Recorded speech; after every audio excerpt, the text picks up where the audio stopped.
ఎన్ని రోజులు వేసేది? ಎಷ್ಟು ಕಾಯ್ತೀಯೋ ಅದು ಬಹಳ ಒಳ್ಳೆಯದು. నువ్వు ఎంత వెయిట్ చేస్తావో అది చాలా ಕೆಲವರು ಹೇಳ್ತಾರೆ ಎಷ್ಟು ದಿನ ಕಾಯ್ಬೇಕು ಪಾಸ್ಟರ್, కొందరు చెప్తారు ఎన్ని రోజులు ಎಷ್ಟು వెయిట్ ದಿನ చేయాలి, ಪ್ರೇಯರ್ ಮಾಡ್ಬೇಕು, ఎన్ని రోజులు ప్రార్థన ದೇವರ చేయాలి, ಕಾರ್ಯ ಮಾಡುವವರೆಗೂ ಕಾಯಬೇಕು. దేవుడు కార్యం చేసే వరకు వెయిట్ చేయాలి. ಬೇಗನೆ ಅದ್ಭುತ ಮಾಡಿದ್ರೆ ಅದು ಸುಲಭವಾಗಿ ಹೋಗ್ಬಿಡ್ತದೆ.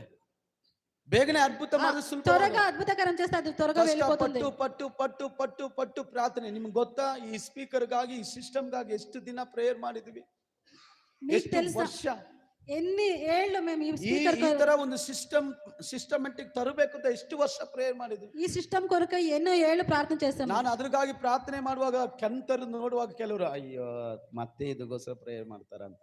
దాని కొరకే నేను ప్రార్థన చేసేటప్పుడు కొందరు అయ్యో మళ్ళా దీని కొరకే ప్రార్థన చేస్తారు. ಬೈಬಲ್ ಹೇಳ್ತದೆ ವೇಟಿಂಗ್, ದೇವರ ಪಾದದಲ್ಲಿ ಕಾಯುವುದು ಬಹಳ ಮುಖ್ಯ. కానీ బైబిల్ వాక్యం చెప్తుంది దేవుని సన్నిధిలో పాదాల్లో వెయిట్ చేసే చాలా ప్రముఖం. ಕರ್ತನು ಯುದ್ಧ ಮಾಡ್ತಾನೆ. మీరు ఊరికే ఉండేది కర్తృ కార్యం చేస్తారు. ಸುಮ್ಮನೆ ಇರೋದು ದೊಡ್ಡ ಪಾಡು. జనాలకి ఊరికే ఉండేది పెద్ద పాడు.